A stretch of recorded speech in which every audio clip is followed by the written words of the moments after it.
Bismillahirrahmanirrahim. Alhamdulillahirabbil alamin.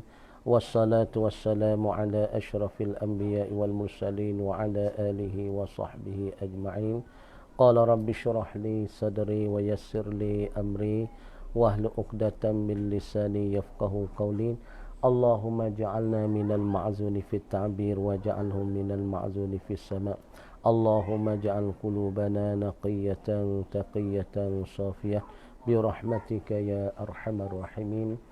Allahumma zidna ilman nafi'an, Allahumma zidna ilman nafi'an, Allahumma zidna ilman nafi'an, wa zidna fahman wa aklan wa adaba. Allahumma ahyina bi hayatil ulama, Allahumma ahyina bi hayatil ulama, Allahumma ahyina bi hayatil ulama, wa amitna bi mautis syuhada bi rahmatika ya arhamar rahimin.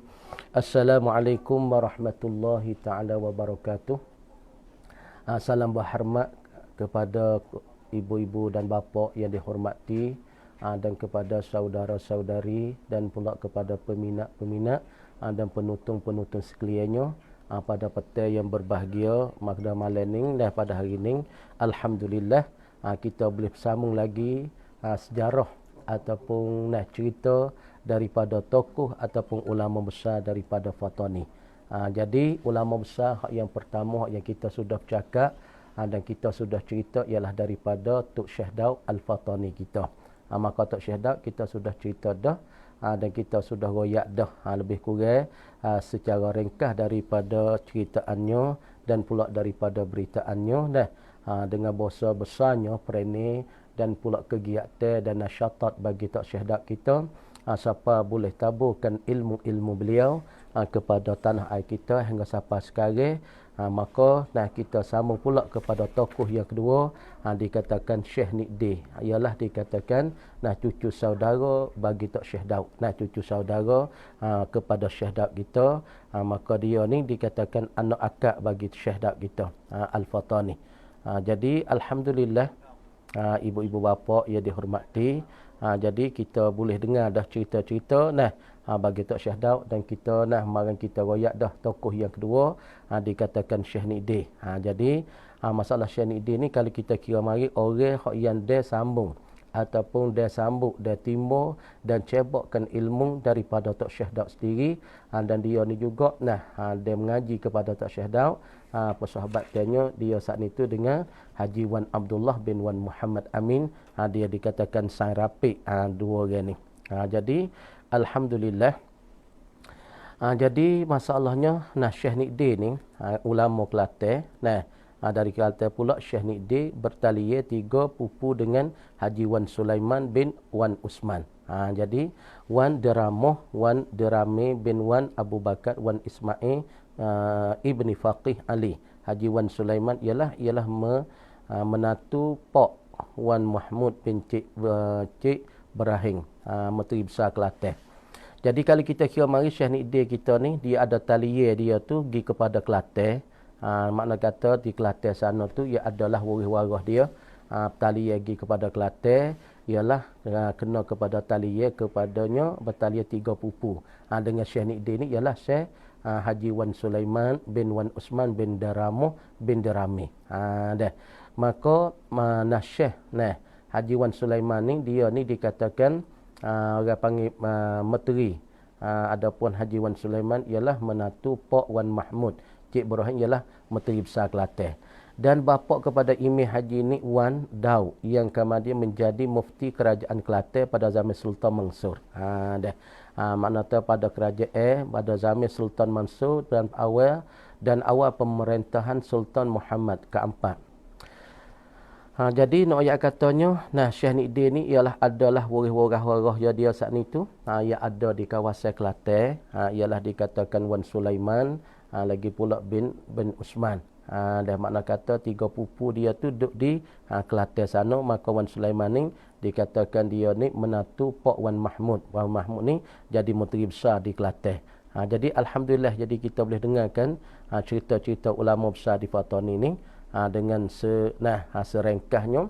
Jadi mudah-mudahan ibu bapa yang dihormati, jadi makna katanya besar sangatnya perani dan besar sangatnya jaksa ulama-ulama petani kita yang ada di tempat kita. Lagi pula sekarang ni pun ada lagi ulama-ulama besar di petani kita yang duk sambung ataupun turun menurun lagi pula bertalian daripada ulama-ulama yang dulu.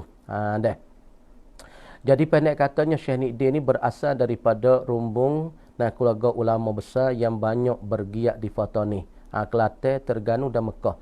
Nak kata pendek kata kesimpulan khulasahnya Syekh Nidin ni hak kita duk cerita cerita kemarin ni daripada cucu saudara kepada Syekh Daud ataupun dikatakan anak akak bagi tok Syekh Daud kita ni, dia ni salah satu berasalnya rumbung keluarga ulama yang besar. Makna kata dia ni rumbungnya ataupun daripada kumpulan daripada keluarga ulama besar yang banyak bergiat di Fatani. Dia ni ialah dikatakan keluarga bagi tok Syekh Daud ataupun cucu saudara bagi tok Syekh Daud, dan dia ni ada juga keluarga-keluarga yang bertalian kepada Kelantan dan Terengganu daripada ulama-ulama yang berasalnya daripada Fatani. Kemudian pertalian ni orang panggil Syekh Nidin ni, dia ni berasal daripada keluarga-keluarga dan kumpulan-kumpulan ulama besar di Fatani ialah kena pada Tok Syekh Daud Al-Fatani.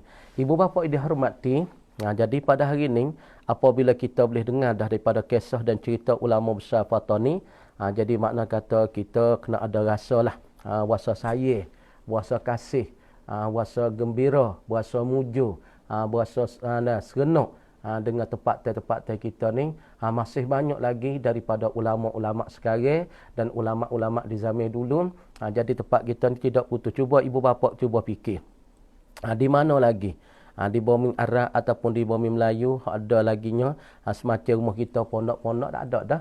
Ibu bapa cuba tengok, saudara-saudari tengok dah.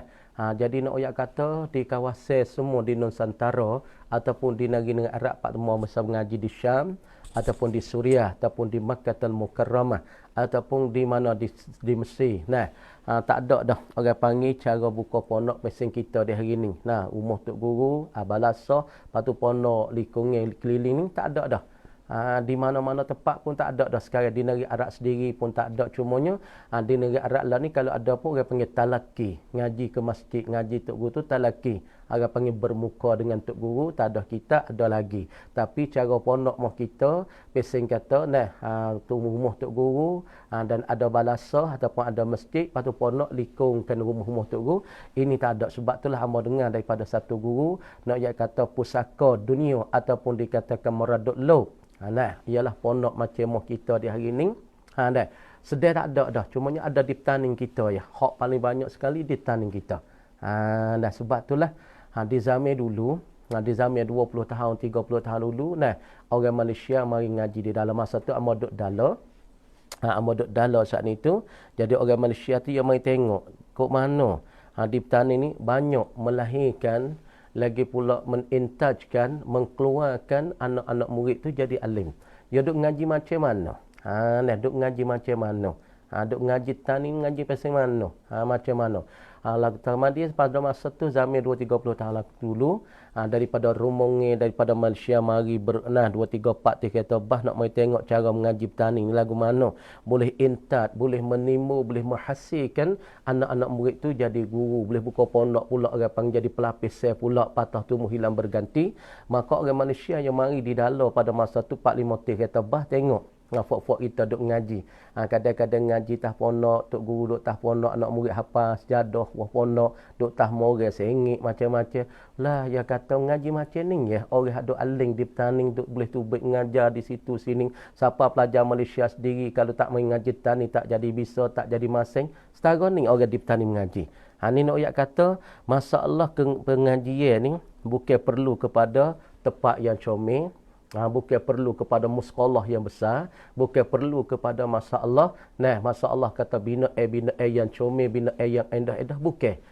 Tapi yang perlunya masalahnya orang yang nak bagi ilmu tu. Orang yang nak berikan ilmu, orang yang nak isikan ilmu kepada pelajar-pelajar, ini perlunya keikhlasan yang tulen, keikhlasan yang penuh-penuh dengan Allah Subhanahu wa taala, bukan kerana tu kerana ni, yakni kerana li'ila idinillah, yakni kerana nak meninggikan agama Allah Subhanahu wa taala. Inilah hak yang besar daripada guru-guru kita semua. Kita tengok daripada Tok Syekh Daud kita Al-Fatani. Kenapa ilmu Tok Syekh Daud kita zaman abad yang 17 18 hingga sampai kepada abad kita 20 ataupun tahun 2000 ni, ilmu Tok Syekh Daud tu tak ada mati.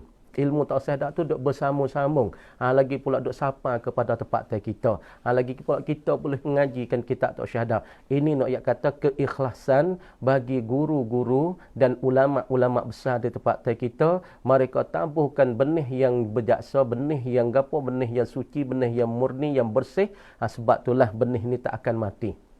Sebab itulah amo biasa dengar daripada mula bapa saya dan mula bapa sing kita, masa tu duduk ngajar di dalam tu tok pakai lebih kurangnya beribu, tok pakai tu beribu lebih. Nah, kamar dia kata kan, dia kata hi pelajar aku mengajarkan kamu semua ni, aku tak ada niat kok tu kok ni. Aku tak ada niat nak tu, tak ada niat kekayaan, tak ada nak niat kepada kemegahan, tak ada nak niat kepada orang panggil rumah besar, kereta besar dak. Tapi aku mengajarkan kamu semua ni untuknya aku nak wimun tu kenal Allah, ma'rifatullah, kenal Allah Subhanahu wa taala. Aku cukup dah. Ini kata guru. Aku nak pada kamu semua tu kenal Allah, yakni ma'rifatullah. Sebab Nabi kata awwaluddin ma'rifatullah. Awal agama ialah mengenalkan Allah Subhanahu wa taala. Nak royak kata awal di dalam agama, asas agama, tapak agama ialah mengenalkan Allah. Apabila kita kenalkan Allah, di situlah timbul takut ke Allah. Apabila kita kenal ke Allah, kita berasa nak ibadat ke Allah. Apabila kita kenal ke Allah, kita berasa nak taat kepada Allah. Apabila kita kenal ke Allah, apa perkara saat itu kita nak buat kerja, maka kita ingat dan nuktin kepada Allah Subhanahu wa taala. Inilah dikatakan isi hak sejati. Dan inilah dikatakan agama yang sebenar, ialah nak kita kenalkan Allah. Sebab apa manusia kita di sekarang ibu bapa, sebab apa duk jadi selera, sebab apa duk jadi bertaburan, sebab apa duk jadi haru gitu gini. Sebab kita tak sebenar-benar kenal Allah, tak sebenar-benar makrifatullah. Sebab itulah kita setelah tu, kita setelah ni mulah tu, kulah ni macam tu. Sebab orang panggil makrifatullah tu tak sapa ke hakikat, tak sapa kepada diri perkara, tak sapa kepada benda kebenaran. Inilah kita nak cerita sikit daripada makrifatullah. Awal agama ialah suruh kita kenalkan Allah, bukan kenal lain sepada Allah. Bukan suruh kenal darah tu, bukan suruh kenal orang tu, orang besar tu, moteri tu, tak. Mula-mula di dalam agama, tapak agama, asas agama, tunjuk agama ialah mengenal kita kepada Allah Subhanahu wa taala. Ini dikatakan sebenar-benar gapo dia? Yakni sebenar-benar dikatakan asas agama, tapak agama ialah mengenalkan Allah taala. Inilah maksud daripada ulama-ulama duk taburkan benih ataupun duk taburkan masya-Allah. Gapo dia? Yakni taburkan benih, taburkan ilmu pada kita. Kenapa? Kerana tak sewi kita lari daripada Allah, tak sewi kita lari lain pada Allah, so kita ingat kepada Allah dan kenal ke Allah, supaya di dalam ibadat kita ni, apabila kita kenal ke Allah, maka kita tu dapat sempurna dalam ibadat dan taat kita. Sebab itulah bagi satu ayat katanya, ba'da auzubillahi minasyaitanirrajim, waliman khafa maqama rabbih jannatan. Bagi mereka yang takutkan kepada makam Allah, pada martabat Allah, bagi orang ini Allah Subhanahu wa taala sedia untuk dia dua syurga. Syurga yang pertama dikata al-jannatul ajilah fid dunya, yakni syurga yang segeralah oleh Allah Taala di dalam dunia. Apa syurga yang Allah Taala cadat dalam dunia? Ialah syurga dikatakan ketenangan. Duk dalam dunia tenang, duk dalam dunia wasa suka, duk dalam dunia saat ni wasa tak serabut, walaupun duit tak banyak, walaupun rumah tak besar, tapi kita saat ni tu ada ketenangan. Maka ketenangan inilah yang Allah Ta'ala simpan taruh, dan Allah Ta'ala simpan taruh kepada orang-orang beriman kepada Allah Subhanahu Wa Ta'ala. Dan syurga satu lagi yang Allah Ta'ala cedia taruh, ibu bapa dihormati, ialah di akhirat sana. Hak Tuhan kata, wa basyiril ladzina amanu wa amilus salihat anna lahum jannatin tajri min tahtihal anhar khalidina fiha. Syurga yang kedua ialah syurga yang Allah Subhanahu Wa Taala nak cedek kepada orang-orang beriman selepas daripada mati. Selepas daripada mati, Allah Ta'ala cadar ke dia ialah dikatakan 4 sungai. 4 sungai saat itu ialah sungai madu, sungai susu, sungai air ni dan sungai arak ini duk berlari di bawah kota ataupun mahligai-mahligai bagi orang yang beriman kepada Allah. Sebab tu Tuhan kata wa basyiril ladzina amanu wa amilus solihat, dan hendak berita kesukaanlah oleh engkau dan oleh engkau oleh Muhammad akan orang-orang yang beriman dan orang-orang yang beramal yang soleh. Bagi mereka saat itu gapo annalahum bi annalahum jannatin tajri min tahtihal anhar bi annalahum jannatin tajri min tahtihal anhar, dengan bahasa sabit bagi mereka ialah syurga yang duk mengalirlah di bawah dia saat itu ialah daripada sungai-sungai yang 4 itu. Jadi makna kata kelahiran, kita klik kepada asal, kepada dasar kita duk bercara masalah tokoh-tokoh ulama di Fatah ni. Maka Syekh Nidin ni kelahiran dia tu di mana? Tempat timbul dia di mana? Nash'atuhu wa hayatuhu. Yakni timbul dia. Hasil dia, timbul dia tu di mana? Walaupun silsilah Syekh Nidin berenam saudara dapat dikesang, tetapi lokasi sebenar tempat kelahirannya kurang cerak. Makna kata dia ni ada anak beradik. Syekh Nidin dikatakan cucu saudara kepada Syekh Daud kita ni, dia ada ni beradik. Kemudian ni beradik saat itu, kemudian tempat kelahiran dia saat itu jadi tak cerak, dia berlahir di mana, timur dia di mana tu jadi tak nyata. Tapi dipercayai lahir di sekitar di sekitar Desa Kerisik. Desa Kerisik Fatah ni. Jadi tak ceraklah dia tu beranak tu di mana tu. Dalam sejarah tu tak cerak beranak di Kampung Parit ke, beranak di Kerisik ke, beranak di Corowo ke. Maknanya dalam sejarah ni, dalam tarikh hidup dia, kelahiran dia ni, jadi ulama-ulama tu nak wiki kenyataan itu tak cerak. Tapi dipercayainya dan pula diyakinnya bahasa dia saat ni tu dilahir di kawasan Kerisik tu. Kemudian kita nak surah sikit Kerisik ni apa dia? Kerisik ni makna kata pasir yang cuci, pasir yang bersih. Tu artinya Kerisik. Ditanya luluk tu, orang panggil pasir tu, orang panggil pasir yang cuci, pasir yang bersih. Siapa tahu pasir tu cuci dan bersih, siapa dibolehkan buat kaca. Sebab tu orang panggil Kerisik. Apa makna Kerisik? Yakni di pantai Kerisik saat ni tu, di kawasan tu orang panggil tanah dan pula pasir dia yang sangat-sangat murni, yang sangat-sangat bersih, yang sangat-sangat cuci. Yang sangat-sangat cuci, sangat-sangat bersih. Sebab tu dipanggilkan Kerisik. Siapa orang kajinya tanah dan pula pasir di kawasan Tanjung Luluk, kawasan Kerisik tu boleh dibuatkan kaca-kaca. Kamar dia Syekh Nidin ni, jadi tempat berlahir dia tu tak cerak di Parit. Adapun Tok Syekh Daud Al-Fatah ni, beranak dia di Kampung Parit. Kalau kira mai dengan ibu kota bagi petani tu lebih kurang 7 kilo. Adapun Syekh Nidin ni tak cerak, tapi kawasan Kerisik tu lah. Kerisik Fatah ni. Fatah ni tu kita tahu dah makna kata dibangsakan kepada Ceridin.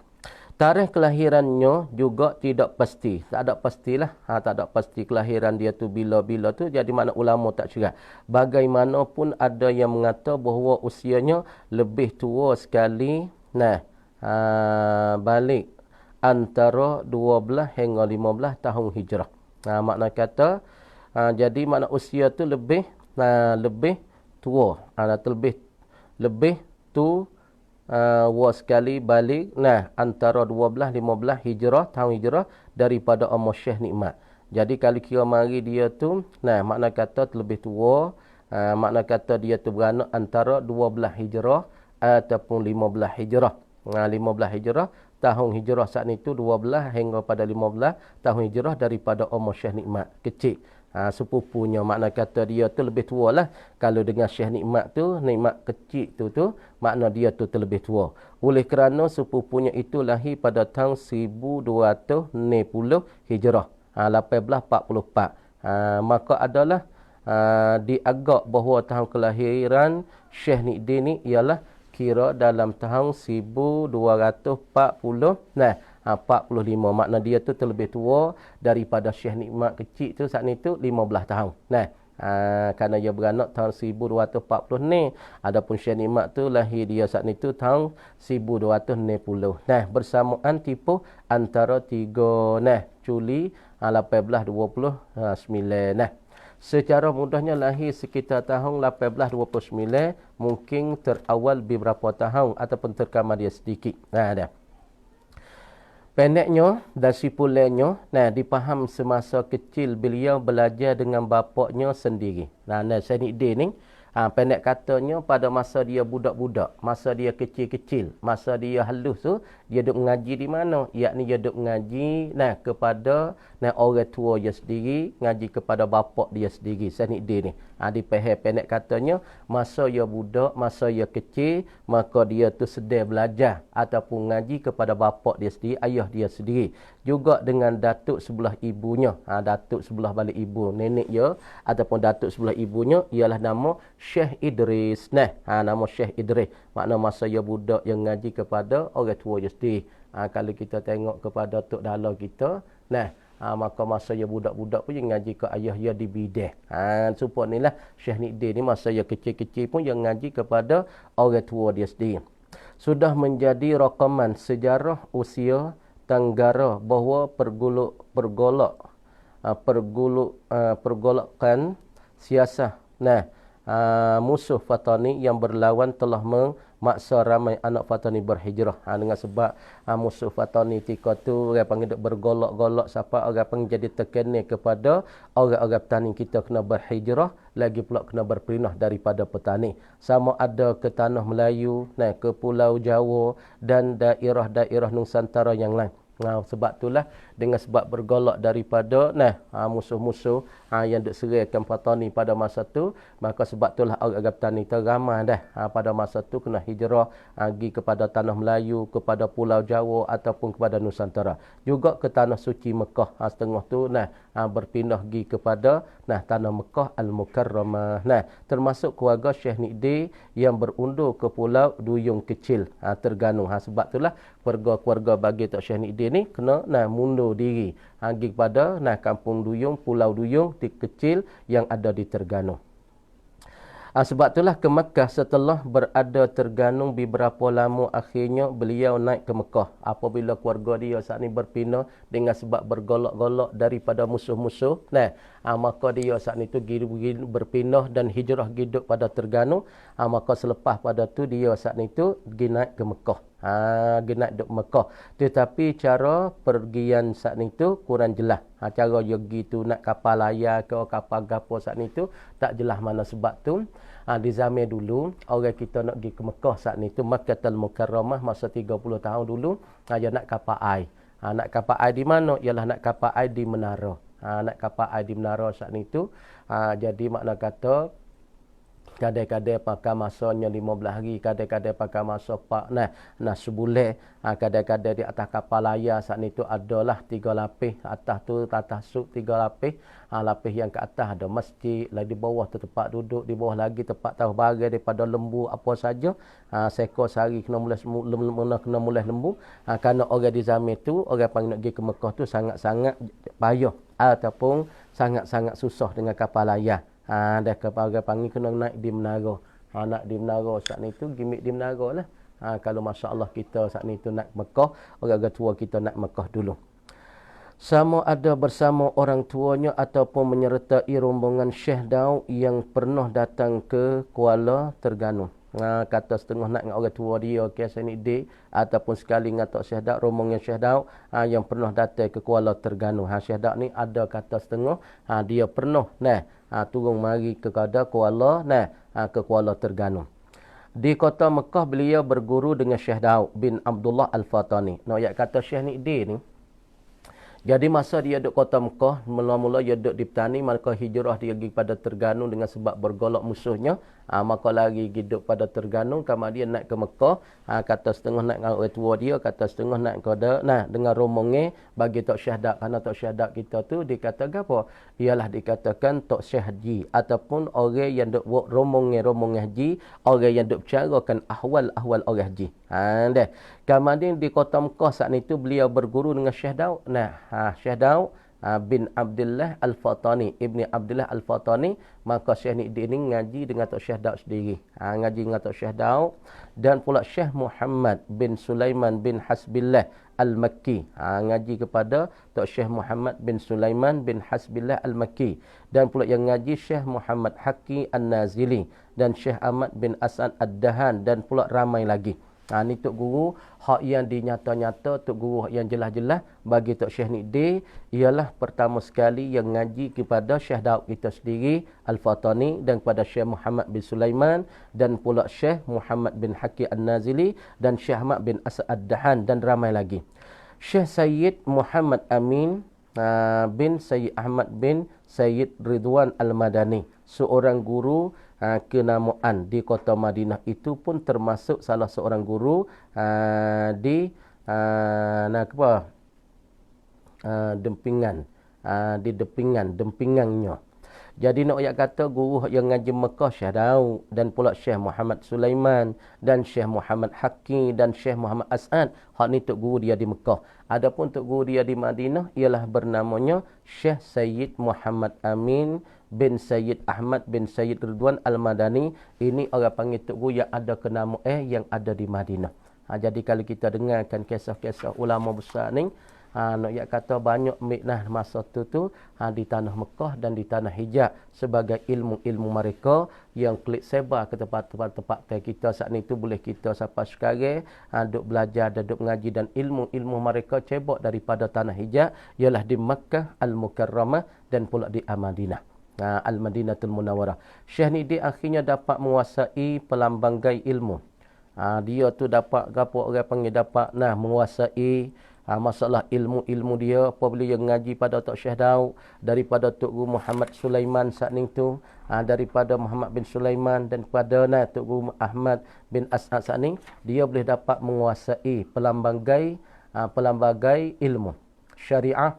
Dia tu orang panggil yang bijak di dalam ilmu-ilmu syariah, yakni ilmu-ilmu agama, ilmu syariah dan hakikat. Makna kata dia tu orang panggil orang pelambanggai, ataupun pelambangga dia saat ni tu orang yang pandai tentang ilmu, yang bijak dalam ilmu dan ilmu syariah, yakni ilmu fiqh, ilmu sakut dengan hukum-hukum hakim, dan pula ilmu-ilmu hakikat dikata ilmu-ilmu batin, ilmu tasawuf. Makna dia saat ni tu daripada satu orang yang dapat boleh menguasai dan orang yang masuk dan orang yang mahir dalam ilmu dan syariah dan pula hakikat. Sebab itulah orang tua kita kena ngaji saat ni tu. Orang panggil pertama sekali ngaji syariah, lepas tu ngajikan tarekat, ngajikan hakikat, ngaji makrifah. Tapi lah ni kadang-kadang kita tu ngaji hakikat, kita tinggalkan syariah. Ini silap ibu bapa dan penonton-penonton semua. Jadi kalau kita pergi ngaji hakikat, ngajikan tasawuf, ngaji ilmu batin, tapi kita tinggalkan syariah, ini silap kita. Banyak daripada klik-klik masalahnya. Siapa ke hakikat saat itu, siapa tinggalkan syariah, tinggalkan semaya Jumaat dengan ramai, tinggalkan semaya Jumaat di masjid, tinggalkan mengaji di masjid kerana kita tak boleh masuk ngademo, kerana kita berasakan orang lain pada kita saat itu orang yang tak cuci, orang tak cuma ini bukan. Makna kata kita ngaji saat itu ngaji syariah, jangan kita tinggalkan masalah. Ngaji hakikat pun jangan tinggalkan syariah. Mana syariah tu memanglah kena ada semua. Termasuk dalam bidang tajwidul Al-Quran. Dia pun orang panggil orang yang bijak tentang masalah tajwid ataupun tajwid ni Al-Quran, yakni memperelokkan Al-Quran. Jadi sebab apa kita kena ngaji tajwid ibu bapa? Masalah Al-Quran kita kena ngaji tajwid. Sebab apa? Kalau kita baca waladdallin, baca dengan panjang. Tajwid tu kena panjang 3 harakat, lagi pula dikatakan 3 harakat 3 alif. Tapi kalau kita tak baca lagu tu, boleh ke tak sah ke tak dalam semaya kata baca waladdallin? Kalau kita kira di segi ulama fiqh tu tak ada bermasalah. Sebab apa? Baca Quran tu kena tajwid, masalah kecek luar Arab tak ada kena tajwid. Ini orang panggil tajwid kan dalam Quran. Saya kata warattilil Qur'ana tartila. Kenapa? Mempercomel dan mempereloklah oleh engkau ya Muhammad akan Quran sebagai tertil, sebagai tajwid. Kenapa? Ini tajwid ini supaya nak membeza dan pula nak memfarak di antara Al-Quran dengan luar Arab. Quran dia kena baca dengan tajwid. Bismillahirrahmanirrahim. Alhamdulillahi Rabbil Alamin. Tempat dengung, dia kena dengung. Tempat ikhfa, kena ikhfa. Tempat izhar, kena izhar. Itu makna kata Quran. Adapun masalah luar Arab, ada ke orang Arab kata, min anta. Ataupun, min. Kena dengung ke ataupun kena izhar, min anta. Tak kecek, min anta. Kita ada kata, min, dengung gitu. Dah, min anta. Kau dah tu ya. Kata hal indaka zaidun misalnya. Jadi makna kata luar Arab tu tak ada pasti tajwid. Kalau kena dok kecek tajwid kau letihlah sikit masalah luar Arab. Sebab itulah Syekh Nidin ni salah satu daripada ulama-ulama yang gapo yang masuk di dalam media tajwidil Quran, orang yang pandai tentang tajwid.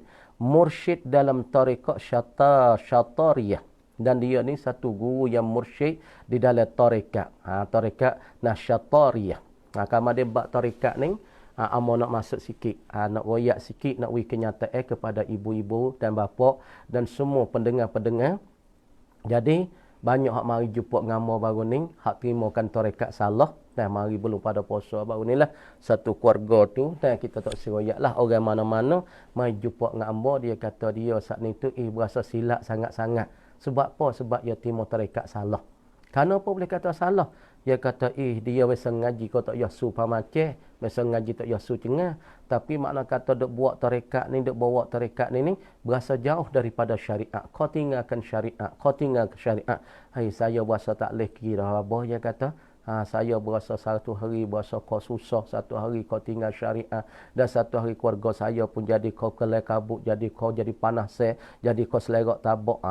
Deh. Sebab apa? Sebab timur tarekat saat itu yang tidak betul, tidak ada berguru-guru yang sebenar. Sebab itulah amba nak share kepada ibu-ibu dan bapa semua. Jadi tarekat-tarekat yang kita nak ambil ni, makna kata kita kena berguru, we jadi comel, berguru saat ni tu, we jadi comel. Nah, we jadi betul lah. Kerana mula tak yasu kita biasa nyata kata tarekat semua ni. Kita daripada tarekat, mula-mula syariah, ngaji fiqh, we getih fiqh, baksah, batah, halal, haram, masalah makruh ataupun haram, masalah kena wicerak lu tentang masalah hukum-hukum syarak, hukum-hukum syariah, baru kita naik kepada tarekat.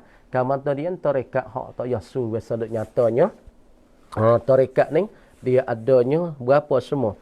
Ialah ada semuanya 84 tarekat. 40 tarekat, 40 jalan ni untuk kita nak sapa kepada Allah, nak naik kepada hakikat, nak naik kepada makrifat, maka kena lalu kepada tarekat. Kemudian 48 ataupun 84 ni, jadi tarekat-tarekat yang sudah diproseskan oleh ulama, yang sudah diproses, sudah dicuci, sudah digapo orang panggil sudah ditashihkan oleh ulama, dibetulkan oleh ulama, ialah dikatakan 40 tarekat. 40 tarekat saja, jadi ulama-ulama saat itu sudah diproseskan masalah tarekat-tarekat. Jadi makna kata 45 lagi, 44 lagi, ulama-ulama saat itu tidak memproseskan masalah tarekat-tarekat saat ini. Jadi sebab itulah kita nak royak kata, apabila kita saat itu ngaji syariah jadi betul-betul, ngaji syariah jadi sebenar-sebenar, kemudian barulah kita boleh nak turun pergi kepada tarekat ataupun kepada masalah tarekat. Tapi tarekat yang kita nak terima ni, makna kata kita kena sebenar-benar. Ngaji syariah kena betul-betul dulu. Ngaji syariah kena jadi mehir dulu. Ngaji syariah saat itu sebenar-benar dulu. Masalah haram, halal, batah, sahih, batah makruh, masalah haram, gapo semua ni kita kena jadi sahih dulu. Kena jadi sempurna dulu. Baru kita nak boleh masuk kepada tarekat ataupun jalan ni, zikir-zikir untuk kita nak sampai kepada Allah Subhanahu Wa Taala. Jadi makna kata kalau syariah kita tidak betul, syariah kita tak sempurna, ngaji fiqh kita tak sempurna lagi, makna kata kita nak naik ke tarekat, takut kita tu jadi berkelai kabut, kita tersesat di tengah-tengah jalan. Itulah amanah besarnya kepada ibu bapa dan pendengar dan peminat-peminat semua. Kalau nak ambil tarekat, Tapi kena tengoklah guru hak buat tarekat tu macam mana. Kalau guru tarekat hak bawa mari tu, siapa kena tinggalkan orang kampung, kena tinggalkan semaya Jumaat di masjid, siapa tak boleh pergi masjid, siapa tak boleh pergi Jumaat, ini bukan. Kerana Imam Ghazali kita ada cerita di dalam kitab, sebenar-benar orang yang tarekat ataupun sebenar-benar orang nak pergi kepada Allah, makna kata kita asing tu ketika mana? Asing tu ketika mana? Ketika tak ada majlis di masjid, tak ada sembahyang Jumaat masjid, kita duduk di rumah. Tapi apabila ada mengajar di masjid, kita kena pergi masjid. Apabila ada Jumaat di masjid, kita kena pergi di masjid. Apabila ada halqah Quran di masjid, kita kena pergi masjid. Inilah Imam Ghazali kata sebenar-benar daripada uzlah di akhir zaman. Sebab hadis marinya dua. Amo nak nyata ibu bapa dan penonton-penonton semua. Jadi hadis mari kata mula-mula awal Islam dulu hadis mari alaikum bil jamaah. Lazim kamu dengan jemaah. Lazim kamu dengan perhimpunan dan kumpulan orang-orang yang ramai. Kenapa? Dah. Kenapa hadis tu mula-mula Islam tu alaikum bil jamaah. Bahawa hadis mari akhir-akhir ni Nabi kata pula alaikum bil uzlati. Lazim kamu dengan asing diri daripada manusia. Lazim kamu duduk di rumah, jangan temu dengan orang banyak sangat apa itu ni. Jadi apabila kita himpunkan dua hadis di antara hadis alaikum bil jamaah, alaikum bil uzlah. Jadi pada zaman awal-awal Islam dulu, kenapa Nabi suruh kita berimpun, suruh kita berkumpul, suruh kita beramai-ramai? Kerana di zaman dulu, zaman Imam Syafi'i ataupun zaman sahabat, apabila bertemu mereka, apabila berjumpa mereka, pakat membentangkan tetangga Islam, dapat membentangkan Al-Quran, dapat membentangkan hadis-hadis Nabi. Kerana mereka tidak berkecek, mereka tidak berkenah, tidak berkecek, tidak musyarat, tidak berkira, melainkan tetangga agama Allah, tetangga nak meninggikan agama Allah Subhanahu wa taala. Inilah orang-orang di zaman dulu daripada as-salafus salih, daripada tabi'in, daripada tabi'in, apabila mereka bertemu, mereka berjumpa, mereka berkumpul, mereka tidak bercakap melainkan kerana agama Allah, kerana nak meninggi kalimah Allah, kerana nak meninggi li'la'i dinillah. Sebab itulah Nabi kata alaikum bil jamaah, alaikum bil jamaah. Tapi duduk mari hadis dia alaikum bil uzlati, lazimlah kamu dengan asingkan diri dengan Allah Subhanahu wa taala. Asing kamu tu, diri kamu tu dengan agama, dengan apa? Dengan orang. Makna kita lazim duduk dalam rumah, tak banyak sangat pergi ke rumah orang, tak banyak sangat pergi duduk beripung tahga, tak banyak sangat pergi situ sini. Kenapa? Kerana di zaman kita, di zaman akhir zaman, apabila berimpung, apabila berkumpul, banyaklah nak pergi jadi kau lain, banyak nak mengupak kau orang, banyak nak kecek hau orang, banyaklah nak makan rumah tangga orang, banyaklah nak makan kepala tangga orang, banyaklah nak jinyak orang. Sebab itulah Nabi kata di akhir zaman ni alaikum bil uzlah ilzamil bait, lazimlah engkau di dalam rumah, tak sah banyak tu bait luar lah. Tak usah banyak tubik kat luar, duk berimpung kat luar, kecek kat luar. Kerana di akhir zaman, apabila bertemu, apabila berjumpa, manusia kita banyak nak kecek benda-benda sia-sia. Banyak nak kecek benda-benda lara. Banyaklah nak mengupak kat orang. Banyaklah nak kecek tah kepala tangan orang. Banyaklah nak sugung orang ataupun nak jinyak orang. Inilah ibu bapa yang amo nak berikan nasihat sikit untuk saya sendiri, amo sendiri dan kepada antum semua. Di hari ini Nabi kata ilzamil bait, lazimlah engkau di dalam rumah banyak. Tapi banyak mana? Sekiranya di masjid tak ada orang ngajar, kita tak ada kena pergi. Tapi kalau ada orang ngajar, kita pergilah kepada masjid. Apabila ada Jumaat panggil kita sembahyang Jumaat, maka kita pergilah masjid.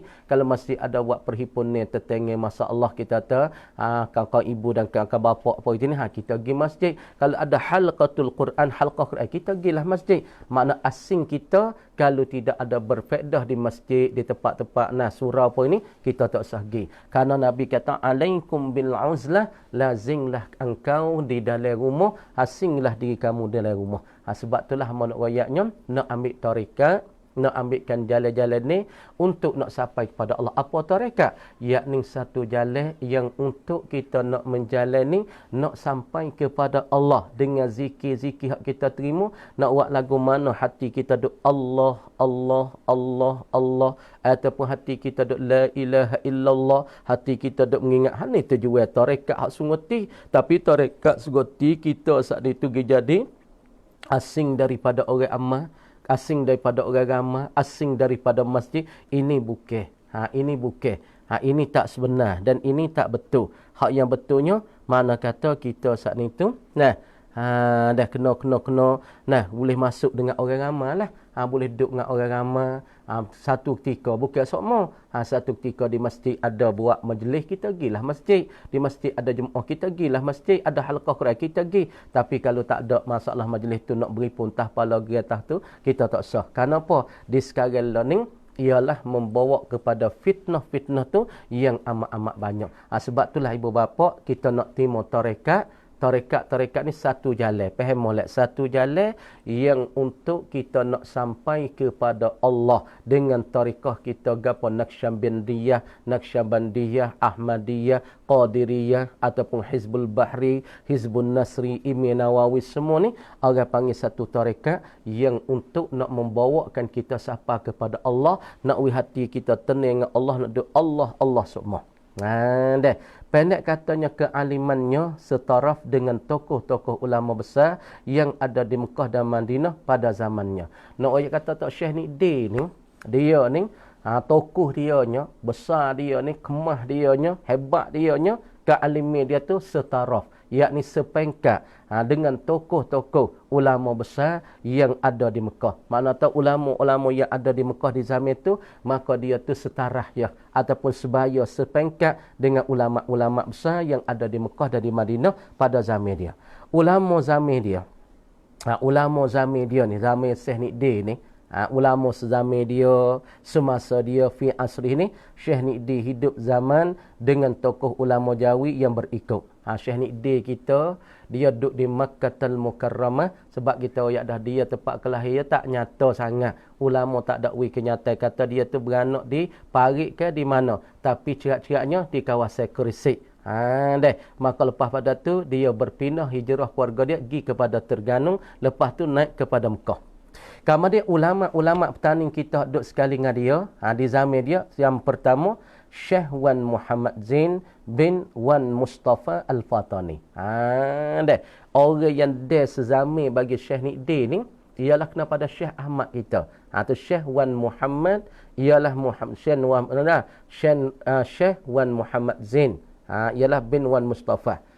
Syekh Ahmad bin Wan Muhammad Zain. Mana kata Syekh Wan Muhammad Zain ni, Syekh Ahmad bin Wan Muhammad. Makna Syekh Ahmad tu orang panggil Syekh Ahmad. Adapun Wan Muhammad Zain ni ayah bagi Syekh Ahmad kita. Adapun Wan Mustafa tu orang panggil nenek bagi Syekh Ahmad. Jadi makna kata Syekh Nidin ni orang yang dia sekali dengan ayah bagi Syekh Ahmad. Wan Muhammad ni dikatakan ayah bagi Syekh Ahmad. Siapa dia Syekh Ahmad? Yakni Tuk Faridatul Faraid. Tuk Faridatul Faraid tu dikatakan Syekh Ahmad yang dimakruhkan di tanah-tanah Mekah, orang kama dia pada Syekh Nidin sikit. Makna katanya Syekh Wan Muhammad Zain ni ayah bagi Syekh Ahmad ni orang dia semasa Tuk Mekah ataupun orang sama-sama alim sebayanya dengan Syekh Nidin yang ada di kota Mekah. Yang kedua, Syekh Wan Abdul Qadir Wan Mustafa Al-Fatani, Tuk Benar Daya. Syekh Wan Abdul Qadir. Ni tok nenek bagi Syekh, orang panggil tok pada ni, Syekh Wan Muhammad ni orang panggil pak saudara bagi Syekh apa? Pak saudara bagi tok pada ni. Wan Muhammad Zain ni ayah Syekh Ahmad, ialah bapa saudara bagi Pak Dai Mekah. Pak Dai Mekah dan Syekh Ahmad ni kita sudah maklum nak ayatlah cerita Syekh Ahmad pakar-pakar.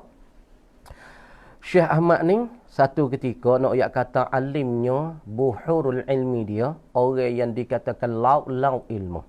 Syekh Ahmad ni satu ulama yang besar daripada ulama petani kita. Lagi pula dikatakan Tuk Faridatul Faraid. Syekh Ahmad ni satu hari, apabila dia masyhur sangat pada ketika dia duduk di Makkahul Mukarramah, demonah orang-orang Arab Mesir saat ni tu duduk jadi syuhur. Duduk jadi telatah. Kata Tuk Guru Jawa, orang panggil Jawa fok kita dulu. Dia mau kata ada Datuk Jawa seorang weh, alim sungguh weh, alim besar sungguh weh. Lepas tu fok ulama-ulama di Mesir pun duk bunyi masyhur sangat tentang Syekh Ahmad. Anak bagi Wan Muhammad ni lah, Syekh Ahmad kita Al-Fatani.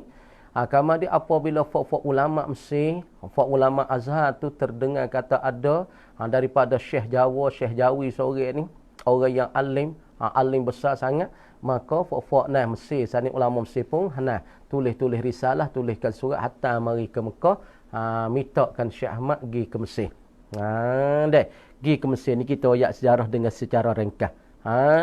Apabila hajakkan Syekh Ahmad saat ni tu pergi ke Mesir, apabila pergi ke Mesir saat ni tu, maka ulama-ulama besar pun duk berbetang di hadapan Syekh Ahmad. Maka mula-mula sekali, Syekh Ahmad bawa siapa? Bawa orang panggil orang tepi dia daripada kalau kita kecek Mekwa dia ataupun daripada Ungkarat dia. Siapa dia? Ialah kena pada Tok Kenali Kelantan. Apabila buat Tok Kenali Kelantan saat ni tu pergi kepada Mesir sana, mula-mula Syekh Ahmad saat ni tu duk berdebat, duk bercakap, duk munaqasyah dengan ulama Mesir saat ni tu. Syekh Ahmad tu kecek gi kecek mari, Tok Kenali tu pahal lagi. Dengan lurah, dengan tuturnya, dengan ilmu, dengan masya-Allah, hak Syekh Ahmad tu duk bercakapnya dengan ulama-ulama Mesir. Boduk kecek gi kecek mari, kecek gi kecek mari, kecek gi kecek mari, tara aling tara Tok Kenali tu tak pahal dah weh. Tak pahal dah dengan kata dengan tutur dengan ibarat Syekh Ahmad ni kata sangat-sangat tinggi, tak pahal dah. Dengan mana kata Syekh apa dia? Ialah dikatakan Syekh Ahmad tu duk kecek dengan siapa dia? Yang ni duk kecek dengan ulama Mesir. Cuma lepas pada tu pahal maksud ya, tak pahal dah tutur lapar hak Syekh Ahmad kecek tak pahal dah. Pahal tetengnya tutur tak pahal dah. Pahal tetengnya maksud mafhum saja. Duk gi duk mari, lepas daripada itulah orang-orang Mesir dan ulama-ulama Mesir kata, oh Datuk Jawa ni alim sungguh. Alim sungguh. Bukan kata kebiasaan manusia dah ni. Daripada ilmu-ilmunya. Lepas daripada tu, sebelum daripada Syekh Ahmad kata gurunya, dia nak balik daripada Mesir nak klik ke Mekah, dia ada tuliskan syair. Tuliskan syair. Apabila tulis syair saat ni tu, ulama-ulama Mesir saat ni tu tak faham dengan maksud apa yang dikarang, apa yang dituliskan oleh Tok Syekh Ahmad kita. Selepas pada itulah hatta surat mai ke Mekah nak berjumpa siapa dia ni, syair siapa dia ni, gini-gini. Maka tak pernah kata isinya dan dalam sangatnya ilmu bagi Tok Syekh Ahmad kita, siapa ulama-ulama di Mesir sendiri pun tak akan faham dengan apa maksud daripada karangin dan syair dan tutur daripada Syekh Ahmad kita. Maka ayah bagi Syekh Ahmad ni ialah dikatakan orang yang semasa yang dengan Syekh Niddi ialah sama-sama setara, sama-sama sepengkat jadi ulama-ulama di Tanah Haram ataupun di Makkahul Mukarramah. Dan orang yang kesebaya ataupun yang sepekat dengan Syekh Niddi saat itu di Mekah ialah kena pada Syekh Wan Abdul Qadir. Abdul Qadir bin Wan Mustafa. Kawan keluarga Pak Dai belakang ni. Wan Abdul Qadir, Wan Mustafa Al-Fatani, Tok Bendar Daya. Tok Bendar Daya. Jadi daripada Tok Nenek Tok Pagurah ni, Wan Abdul Qadir ni dikatakan Wan Mustafa dikatakan sebelah balik mana ni? Ni waris-waris bagi Pak Dai dan pula waris-waris bagi Syekh Ahmad. Maka Wan Qadir ni, Wan Mustafa ni, Tok Bendar Daya ni, Bendar Daya mana? Yakni kalau kita nak royak sikit pada ibu bapa, boleh jadi ibu bapa setengah tu tahu, setengah ibu bapa tu tak tahu. Setengah tu mengenali di mana kan Tok Bendar Daya, di mana setengah tu tahu, setengah tu tak tahu. Mana dikatakan Tok Bendar Daya? Tok Bendar Daya saat ni tu ialah masuk di kawasan Seno. Masuk Kok Seno saat ni tu, masuk di Kok Seno. Kemudian dia lepas daripada tu kawasan Nok Sapa Seno tu, ia ada situ telaga Tok Bendar Daya. Telaga Tok Bendar Daya tu laga dia boleh Lailatul Qadar. Maka situlah orang panggil sebelum Sapa Seno orang panggil Tok Bendar Daya. Tok Bendar Daya ia panggil dikatakan apa dia? Dikatakan Tok Nenek sebelah ke apa? Tok Nenek bagi Pak Dai Mekah kita ataupun Tok Bakuratul Amani ataupun Syekh Ahmad kita ni. Dan orang hadis dengan Syekh Wan Niddi ni, Syekh Niddi ni, orang hadis dengan Syekh Niddi ni siapa dia lagi? Ialah kena kepada Syekh Zainul Abidin bin Muhammad Al-Fatani. Syekh Zainul Abidin bin Muhammad Al-Fatani, Tok Minan. Tok Minan. Makna kata Syekh Zainul Abidin bin Muhammad Al-Fatani, Tok Tok Mina. Tok Mina ni ayah wedding kita Tok Mina tu lah. Dah. Orang panggil gapo Tok Che, nenek bagi wedding Tok Mina. Duk dia Mekah juga, ngaji Mekah juga ni. Dan yang keempat Syekh Muhammad Nawawi bin Umar Al-Bantani. Syekh Muhammad Nawawi. Orang dia semasa dengan Syekh Niddi. Dan yang kelima ialah Syekh Muhammad Zainuddin bin Muhammad Badawi As-Sambawi. Syekh Muhammad Zainuddin bin Muhammad Badawi. Yang keenam orang dia dengan Syekh Niddi juga Syekh Muhammad Azhari bin Abdullah Al-Falimbani. Syekh Muhammad. Syekh Muhammad Azhari bin Abdullah Al-Falimbani ada temu juga dengan Syekh Niddi, ulama sekali, ulama petani kita, hak yang sama-sama tokoh di tanah Mekah ataupun di tanah Haram Makkahul Mukarramah. Yang tujuhnya Syekh Husin bin Sulaiman Fintayani. Syekh Husin. Ni orang panggil bin Sulaiman Al-Fantayani. Ada jumpa juga dengan Syekh Niddi kita. Yang kelima Syekh Ismail bin Abdullah Al-Khalidi An-Naqsyabandi Al-Mujaddidi. Syekh Ismail. Ni pun dikatakan Syekh yang dia temu Tok Guru, dia temu dengan Syekh Niddi. Lagi pula Syekh dia temu dengan Syekh Niddi-nya Syekh Ahmad Khatib bin Abdul Ghaffar As-Sambasi. Dan pula yang 10 Syekh Ahmad bin Muhammad Yunus Alingqa. Yang sebelah Syekh Jamaluddin bin Idris Al-Langki Negeri Sembilan.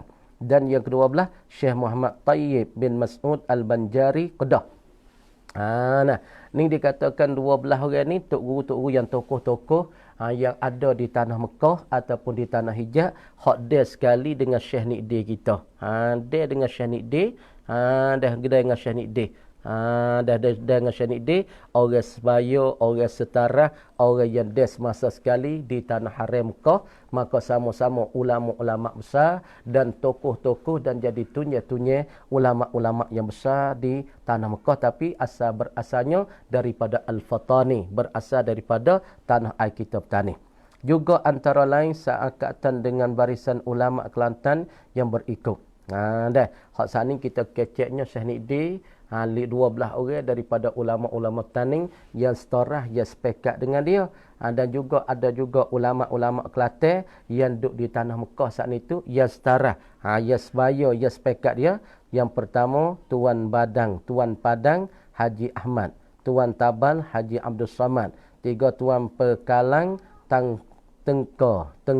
Tangga Haji Wan Ismail, yang keempat Tuan Jamal Haji Jamaluddin, yang kelima Tuan Abdul Muttalib Kota, yang keenam Tok Qonu' Haji Ni Zainul Abidin, yang tujuh Tok Bahrain Sayyid Muhammad Al-Qadri, yang ke-8 Tok Cekali Haji Yaakob, yang ke-9 Tok Mesir Haji Wan Mahmud, yang 10 Tok Langgar Haji Cik Hing, yang ke-11 Haji Abdul Rahim Atah Banggul, 12 Haji Ismail Atah Banggul, 13 Haji Awan Alim Atah Paloh, yang ke-14 Haji Abbas Sungai Budur, dan 15 Haji Ni Ismail Langgar, yang ke-16 Haji Jamaluddin Paya Mengkuang, yang 17 Haji Muhammad Saleh Salur, 18 Haji Muhammad Saleh Kutang, dan pula yang 19 Haji Umar Setangdang, yang 20 Haji Daud Kuban Bunuh, Kuban Butuk, Kuban Bunuh. Dah. Jadi makna kata ni ulama-ulama Kelantan hak yang sebaya ataupun yang setara dengan Syekh Niddi. Dah 20 orang. Adapun daripada ulama-ulama Taning, tokoh-tokoh ulama Taning hak yang sebaya ataupun sepekat dengan Syekh Niddi saat itu dikatakan orang panggil 12 orang. Tu makna katanya dikatakan Syekh Niddi kita saat itu dikatakan dia tu orang yang dia zami ataupun dia semasa dengan orang-orang di zami dia tu sangat-sangat banyak daripada ulama. Menetap di Mekah suasana percaturan siasat dan gelombang hidup yang tidak menentu di tanah air tidak mengizinkan Syekh Niddi kembali ke Fatani. Jadi makna kata di zaman itu kan ada bergolak sangat musuh-musuh di Fatani, sebab itulah Syekh Niddi saat itu bergelomel, makna kata dia saat itu tak dapat kembali kepada Fatani. Beliau lalu menetap di kota Mekah selepas itulah dia tak klik kepada petani supaya dengan Syekh Daud kita mengaji di Mekah 30 tahun, kama dia selepas pada mengaji tu, kata setengah tu balik, setengah tu tak balik. Nah, kalau balik pun klik ke tergantung ni ya. Kama dia Syekh Nidi pun dah, dia pun duk tetap di tanah Mekah. Siapa dia saat ni tu nah tiada balik kepada tanah petani. Dah. Dan turut mengabdikan dirinya di sana, di Mekah sana, dia mengabdi diri, dia memperhamba diri saat ni ialah di tanah Mekah ataupun di tanah Mekah duk tetap sana dah, mengajar sana, mengaji sana, duk jadi bertugas, lagi pula duk mengajarkan anak-anak murid mengabdikan diri kepada Allah ialah di sana, ialah di tanah Mekah, mengajar di Masjidil Haram dan di rumah. Dia duk mengajar banyaklah. Tok-tok Mekah kita duk mengajar di Mekah supaya basing surat ataupun supaya pak doa beli cal. Beli cahaya ni orang panggil masa dulu boleh mengajar di Masjid Arai. Maka mengajar di Masjid Arai, lepas pada mengajar di Masjid Arai maka klik mengajar di rumah pula. Supaya dengan Syekh Nidi ni maka bertetap dia ialah di tanah Mekah. Kama beliau saat ni tu tak ada balik kepada tanah air, kepada tanah petani. Kama dia saat ni kerja dia duk mengajar di Masjidil Haram dan pula duk mengajar di rumah. Antara kitab ijazahnya termasuk Sirasus Salikin.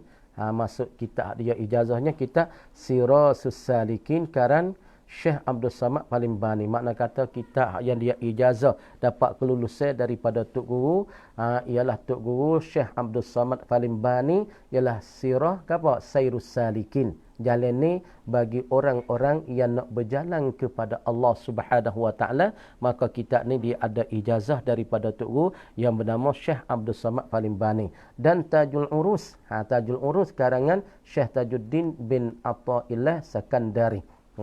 Karangan daripada Syekh Tajuddin Ibnu Athaillah As-Sakandari, dan bermacam-macam kitab yang lain lagi Arab dan Jawi.